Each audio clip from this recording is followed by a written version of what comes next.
Hello, my name is Lisa LaLiberty. I'll be speaking on the basics of auto insurance. For most people, buying an automobile is their first major purchase. Actually, a new car is second only to a home as the most expensive purchase many consumers make. With vehicle prices averaging over $28,000, it's easy to see why one would want to protect that investment. Before we talk about coverage for the automobile itself, I'd like to start with what many people believe is the most important coverage of all, liability coverage. Liability coverage pays for the injuries or damage you or someone driving your car cause to other people or their property. The two liability coverages are called bodily injury liability and property damage liability. Every state has different laws dictating the minimum coverage you must carry for this. Some states require you to prove you have insurance before registering a motor vehicle, and other states use the honor system, where you only have to provide proof if you have an accident or violation. A typical state-required minimum coverage is 25, 50, 10, and I'll provide an example shortly to explain what that means. There are 4 states that do not require drivers to carry any liability coverage. Just because it's not required by law doesn't mean you don't need it. Let's say you have an accident. You're distracted momentarily and rear-end the BMW in front of you. There are 3 people in it, all of whom suffer some injury. If you're carrying liability coverage of 25, 50, 10, that means your insurance company will cover the cost of any one person's injuries, rehabilitation expenses, pain and suffering, and time lost from work up to $25,000. But they will not pay more than $50,000 for the accident, regardless of the number of people injured. This is the bodily injury portion. And your insurance company will pay up to $10,000 for the property damaged.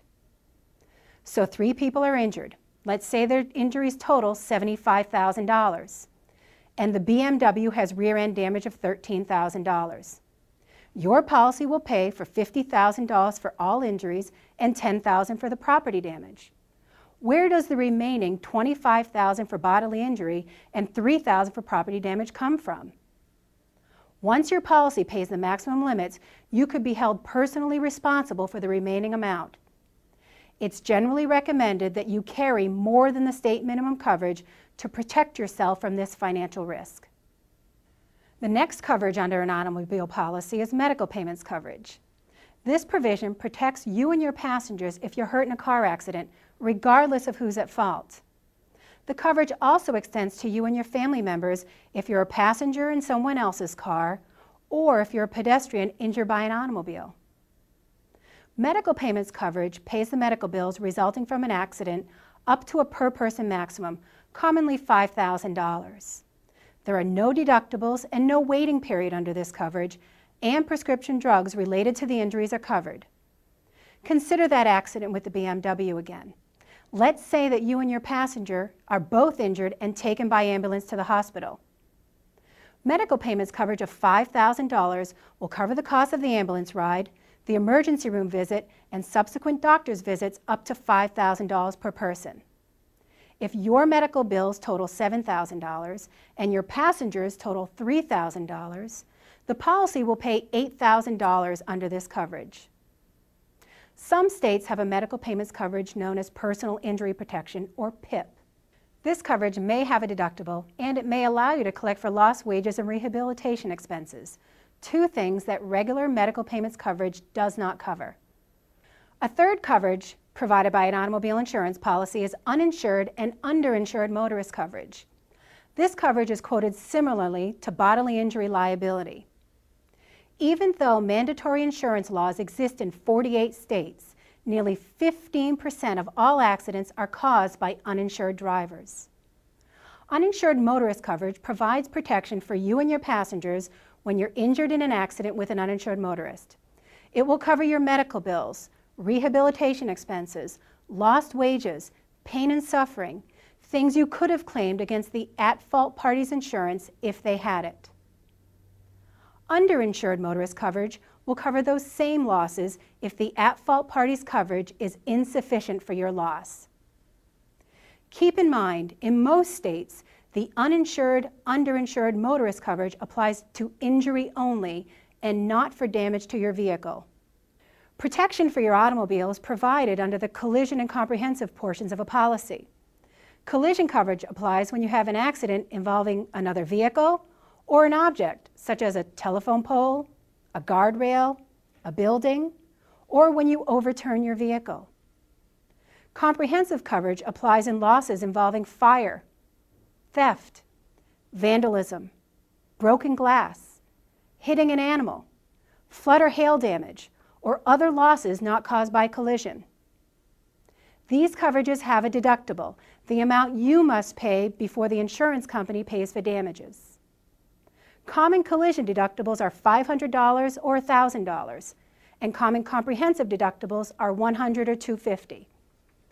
If your automobile is financed, then you're required by the bank or financer to carry comprehensive and collision coverages until that loan is paid off. It's important to note, an insurance company will never pay more to fix your vehicle than the vehicle is worth. Two other coverages available through many insurance companies are towing and emergency road service and rental car reimbursement. While these coverages are optional, I always recommend them as part of my full coverage package. Automobile insurance rates are based on many factors, including where you live, your age, what you drive, how much you drive, and the coverage you carry. One way to keep your insurance costs down is to take high comprehensive and collision deductibles. As a vehicle gets older and is not financed, many people choose to drop these two coverages completely as a way to save money. Additionally, many people choose to pay for small claims out of their own pockets as a way to keep their rates down. But remember, the coverage you carry is just one of the factors contributing to the cost of insurance. There are things you can do to make sure you get the best price possible. The first is to keep your driving record clean. Your driving record is used as a predictor of future experience. Accidents and violations stay on your record for 3 years, and major violations and suspensions stay on for 5 years. Many companies now use a scoring model that combines your driving record with a variety of other information, including certain elements of your credit history and prior insurance claims to determine your cost for insurance. This means that paying bills on time could affect your insurance rate, as could the number of claims you file on your policy. Automobile insurance can be confusing, but a little knowledge can go a long way in providing you the protection you need.